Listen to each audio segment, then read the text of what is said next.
Hey guys, and welcome back. Today's gonna be a little different. I put a question up to Reddit and I said, hey, whatever the most upvoted build idea is, I will build it no matter what. And fortunately for me, Reddit came through with an actually good idea. They voted for a Frost Damage Warden. And as promised, I went ahead and theory crafted and then tested a Frost Damage Warden where I leaned as much into frost damage as possible while still maintaining the viability of the build in all types of content. I'm wearing frost damage sets and I'm wearing as many frost damage abilities as I possibly can. As a result of the defensive nature of a lot of these ice abilities, this build came out a little bit more tanky than they traditionally do for me, so you're going to find that you probably have a very easy time staying alive on this one. As always, a massive thank you to my YouTube members. Thanks for keeping this channel alive, guys. I really appreciate your support. If you want to become a YouTube member, check out the link in the description below. And if you want to follow along with the written guide on this build, be sure to check out the link in the description below. It has all the skills. It's going to have everything in a really easy to follow written format so that you can listen to this to learn how to play the build, but you can look at that when it comes to actually putting it together. All right, let's dive into it. First, the race. I'm going to highly recommend Dark Elf. It's just in a great spot right now. You've got extra mag, extra stam, extra weapon and spell damage. It just works really well in this meta where we're dipping into both your mag and your stam pools. However, if you plan to predominantly solo on this thing or maybe even turn it into a healer one day, Breton is a fantastic choice. The extra sustain, the extra damage mitigation through the spell resistance just feels amazing on this character, especially when soloing, so feel free to take Breton instead if you'd like. And then other runner-ups include High Elf and Khajiit. As for the Mundus, we're going to go ahead and take the Thief Mundus. As for the attributes, we're going to put all 64 points into Magicka. And as for our consumables, we're going to go ahead and use basic essence of Magicka potions whenever we're doing easy content. Then when we're doing something difficult, we're going to slot those essence of spell power potions that are so powerful. They're going to give us 20% increased spell damage. They're going to give us extra crit chance, and they're going to give us better sustain. They're very, very powerful. Don't turn your back on these whenever you're doing something difficult or if you find yourself struggling in some piece of content. They help a lot. We're going to combine with this Ghastly Eyeball. This is going to be fantastic for our sustain. Once again, the Warden is known right now for having worse sustain than most other classes, and so if you find yourself having trouble with sustain, go ahead and use those Ghastly Eyeball. If you would like a little bit of extra health, you can opt for the Witch Mother's Potent Brew instead. That's going to give you a little sustain, but it's also going to give you a little bit of health. And what I mean by sustain, just in case you don't know, is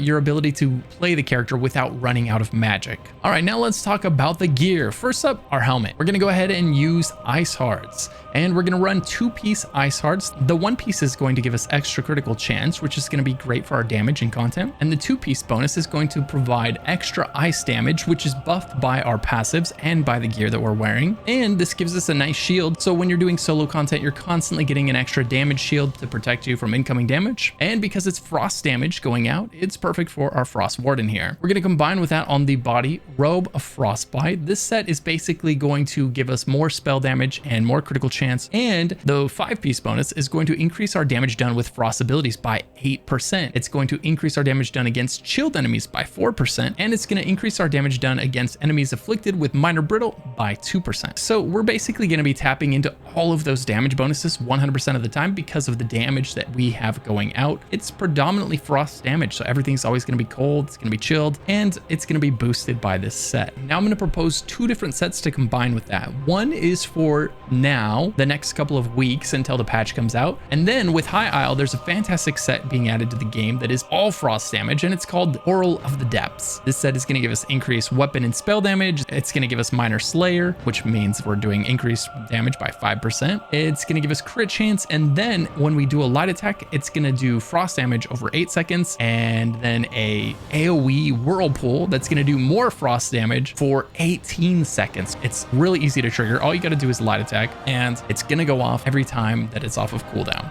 One way to think of this set is it's like an AoE frost damage version of Relican that you don't have to worry about keeping stacks up on. You just proc it and it does its thing. But for those of you that don't want to jump into trial content, don't worry, you don't have to. There's another fantastic set that is called Icy Conjurer, and this is the hardest hitting frost damage set in the game currently. It's going to release a wraith in front of you that's going to charge into your enemy, dealing 14,720 frost damage over 10 seconds, which is very sizable impact of frost damage. This is buffed further by the fact that we're a warden wearing frostbite, and we've got all that goodness going on as well. So our front bar will be an ice staff of the set that you choose, whether it's Icy Conjurer or Depths of the Whirl, and our back bar is going to be an Maelstrom ice staff. So every piece of gear on this character is ice themed in some way, whether it's our ice staves, our ice hearts, our frostbite, or our Icy Conjurer, right?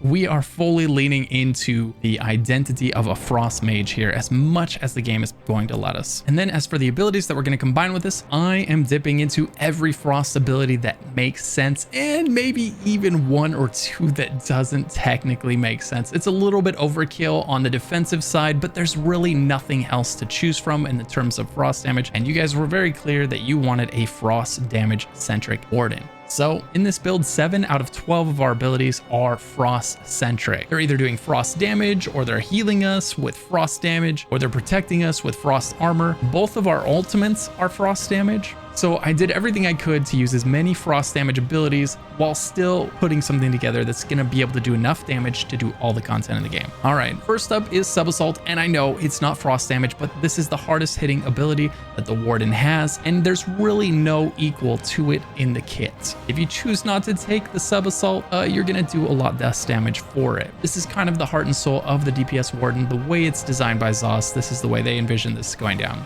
Okay, so we're going to take the Stamina Morph, which is going to allow us to improve our sustain substantially. Our sustain this patch is amazing on a lot of classes, and the Warden, even though it's known for having rough sustain, I found that the sustain was great on this character because we were dipping into a few stamina abilities. The second ability is going to be Frost Reach. Frost Reach is going to be our spammable. This is going to do a massive amount of frost damage on impact, and then it's also going to put a 10-second dot on the enemy that's going to do more frost damage. So this is the first frost damage ability that we're going to lean into. The next one is Fetcher Infection. This is a dot that also debuffs the enemy, making all of our abilities do 5% more damage to them. This is a tough one to leave out on a Warden, especially when you're soloing, because it's such a significant buff to your damage while also doing great damage itself. And every other cast of this ability does 50% increased damage, so it hits really hard. The third ability is going to be Barb Trap, and I know what you're thinking, that's 3 abilities already that are not frost damage, and I hear you. Barb Trap is, again, same reason, it's up here because we really want to have those Fighters Guild passives somewhere on the front bar. That's going to greatly increase our ultimate regen, because with a Fighters Guild ability slotted, everything we kill is going to give us 3 ult charge, right? That's a massive amount of extra ult charge to have coming in, and it's really hard to pass up. Not only that, we get to have extra weapon and spell damage for having this ability slotted, right? It's a fantastic bar buffer, and it's ability that does tons of damage as well, because now it's scaling off of our best stat.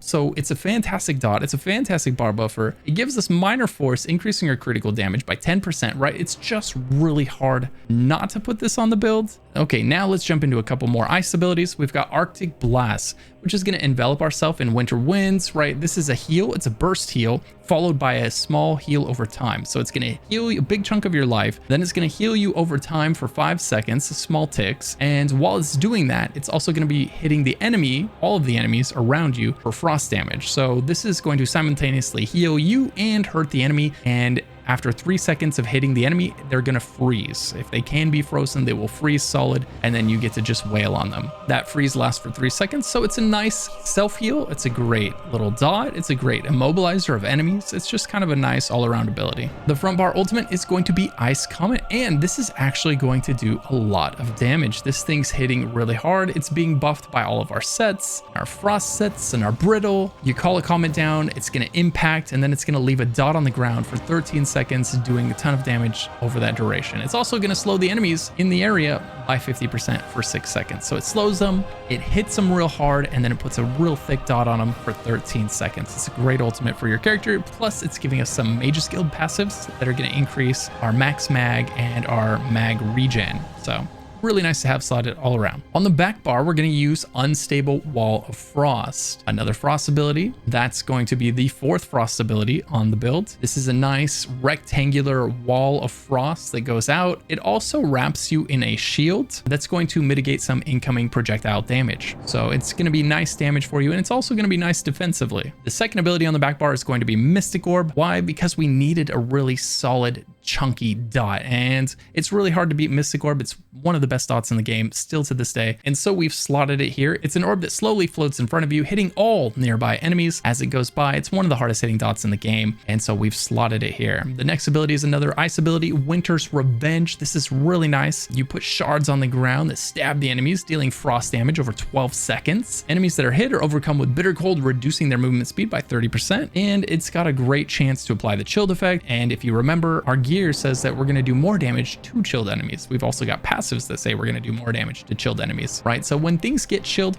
we start hitting them really, really hard. Next, we have the Blue Betty. The Blue Betty is going to be a nice buff. This is great for your sustain. Anytime this is out, it is giving you magic back over time. It costs nothing to cast this, so this is a free cast ability, and every 5 seconds, this Netch is going to remove 1 negative buff for you. That's fantastic in PvP, and it can come in handy in PvE as well. The 5th ability on the back bar is going to be Ice Fortress. Ice Fortress is going to give us 2 things. It's going to give us Major Resolve, increasing our resistances by 6,000. That's massive, massive damage reduction for you. It's also going to give you Minor Protection, reducing the damage taken by 5% for 25 seconds. So for the duration of this ability, it's a nice long ability, 25 seconds. You take way less damage because you're getting 5% less damage taken, and you're getting 6,000 more resistances for even more less damage taken. And for the back bar ult, Northern Storm. Northern Storm is going to be a fantastic option for you on the back bar. This is here mostly to fulfill the dream of being a Frost Warden. So it's one more ice ability that we could slot. It's a nice big AoE frost damage ability. The Northern Storm does do decent damage, but it doesn't really do as much damage as our front bar ultimate. So we're going to use the front bar ultimate most of the time, especially when it's a single target. However, if you are surrounded by a lot of enemies, Northern Storm is a nice big meaty AoE that can be really useful and really fun for knocking down all the enemies around you. Not only that, it's going to decrease their move speed by 40%,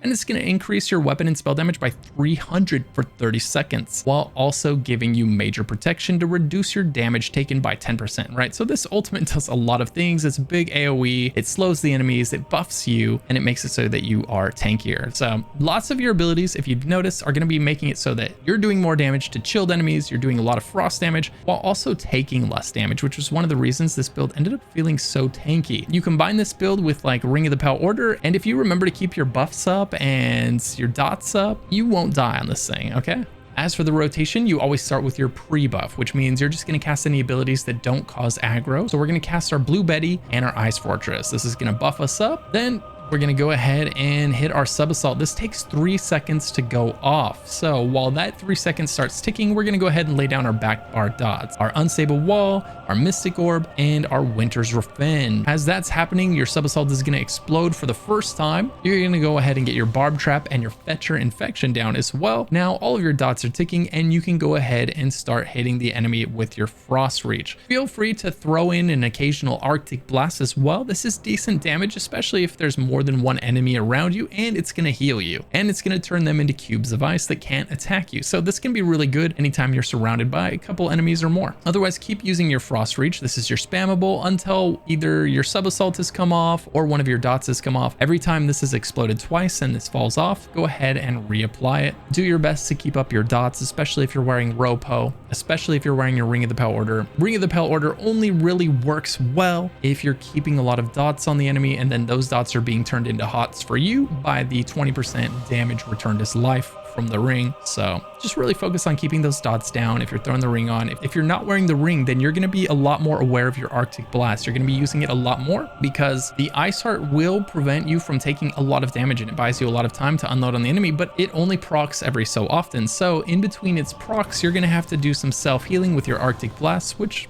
like I said, is a nice dot anyway, a nice damage reduction. Now let's briefly talk about some more ice abilities, because I know some of you are going to be dissatisfied with the number of ice abilities in this build. You're looking at the front bar and you see 3 abilities that aren't ice, and that's fair. I know. I just wanted to make sure that this build was actually capable of doing all the content in the game, you know, in case someone wanted to take it into a veteran dungeon or into a trial or something. I wanted this build to be able to perform for that person as well. Now, if you really want to fulfill your Frost Warden life and live your RP dream at the cost of maybe some damage, right? And then you can go ahead and use an ability like Crystallized Slab. This is going to be especially useful if you've got enemies attacking you from range. It's going to absorb the damage, and then it's going to shoot 6,000 damage back at the enemy. This can absorb up to 3 projectiles and shoot the damage back at them. So you've got 3 charges every time you use it. It's more ice damage. So you could choose to maybe replace your Fetcher Infection with this ability if you wanted. You can also go ahead and slot Pulsar. Because we're wearing an ice staff, Pulsar is going to do frost damage. It's an AoE explosion of frost damage. This is a nice ability for trash fights or for taking down groups of enemies. You can go ahead and slot this. You could go ahead and replace any non-frost damage ability if you wanted. The thing about Pulsar, and the reason I didn't slot it, is it's a spammable. So typically you slot it for a trash fight, then you take it off right away for the boss fight that comes up. You would either use Pulsar or you would use Frost Reach. You wouldn't really ever slot both because you can only use one spammable at a time while your dots are ticking. If you just want more frost damage abilities, then I hear you. Here you go. Pulsar is a great option. And that's it for frost damage abilities in the game. I have used every single frost damage ability that this game has to offer. I've got 2 ults that are doing frost damage, and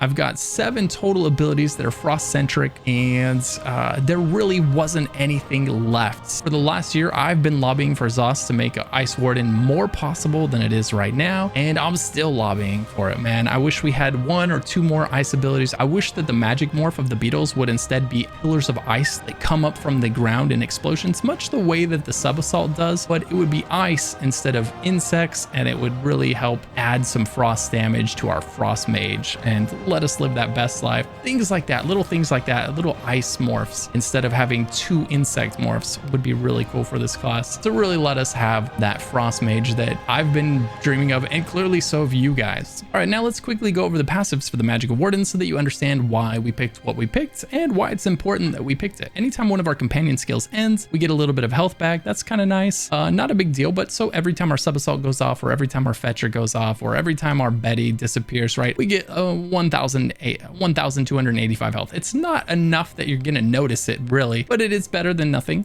We've got Savage Beast. Whenever you cast an animal companion ability while you're in combat, you generate ultimate. So this is just extra ult gen. So another reason it's kind of important to have some animal companion ability slotted on this class is it's really critical for keeping your ult gen at a reasonable pace. Then we've got Flourish, increase our Magicka and stamina recovery by 12% if we have an animal companion slotted. Again, we need at least 1 companion slotted on each bar. That way we have this extra sustain on both bars. It's very nice. Advanced Species, increase your damage done by 2% for each ability slotted. So we've got 2 of them on the front bar, so we're getting a 4% increased damage on the front bar. You could go ahead and slide this Betty up to the front bar if you want to try and min-max your damage output on the front bar. That would be fine. You would go ahead and slide Arctic Blast to the back, but the problem with that is Arctic Blast is a burst heal, so when you need it, and it's kind of a pain to swap to the back bar and then use it. That time it takes to swap to the back bar might be too long, and you might be dead before you're able to get that burst heal off. From the Green Balance skill line, we've got this one here. Whenever you heal yourself with a Green Balance ability, you gain Major Mending, which increases your healing done by 16%. So whenever you get low on health, you basically heal yourself better. And then the last passive from this line is Maturation,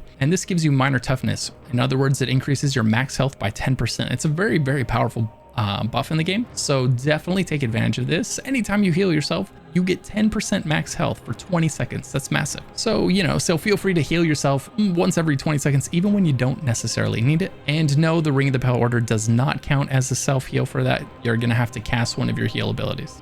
We've got Glacial Presence, which says that we have an increased chance of chilling enemies by 200%, right? Remember, we do more damage to chilled enemies, so this is really nice. Also, enemies and allies who have recently been chilled take 10% more critical damage from us. Everything's chilled again, so we're doing 10% more crit damage to them because of this, so that's stacking that ice damage. Increase our physical and spell resistance by 500 for each Winter's Embrace ability slotted, and this starts to expand on why we're so tanky. We're getting more resistances here just by having some of these tanky abilities slotted. Then we have Icy Aura, reduces the effectiveness of snares applied to us by 15%. That's nice. We've got Piercing Cold, more damage for frost damage, 10% more damage anytime we're doing magic or frost damage, and all of our frost abilities are frost damage, and then our Mystic Orb is magic damage. So a lot of our damage is taking advantage of this bonus. As for the weapon passives, we're going to take all of them. That's going to increase our damage. However, yeah, that's going to increase our damage, and it's going to increase our sustain by doing things like every time you kill an enemy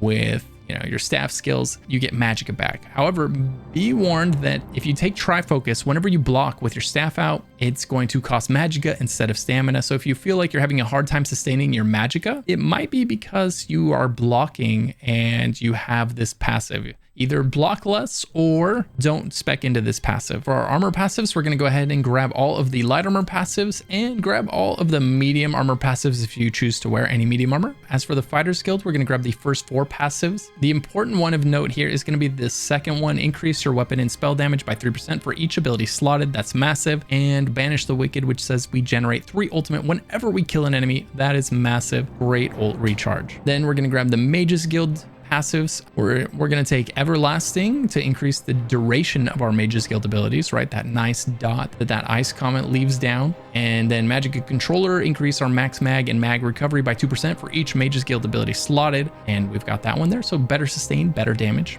Then we've got the undaunted passives. We're going to take both of those. That's going to be more max resource pools and more sustain. Whenever we take synergies, we get resources back. From the alliance line, we're going to take continuous attack. This is going to make you move 30% faster all the time, anytime. As long as you're on a mount, you're always going to move 30% faster. Everybody should have this passive. Every character should have this passive. It only takes a few minutes to get, and it doesn't require any PvP. From your racial, go ahead and take all your racial passives. That's going to be great for your damage or your sustain or your survivability, right? Racial passives are typically pretty good. They're always worth getting. Last but not least, from alchemy, we're going to take medicinal use, level 3. That's going to make it so that your potions last as long as the potion cooldown. Very important when you're using incredibly powerful potions like Essence of Spell Power, which are increasing your spell damage by 20%. That is not a little bit of spell damage increase, right? That is a massive booster damage. They're also increasing your crit chance. And so the last thing that you want is 25% downtime on those potions, right? 25% of the time, you're not getting that buff if you don't spec into medicinal use. If you spec into medicinal use, then those potions, you get like 110% uptime on them.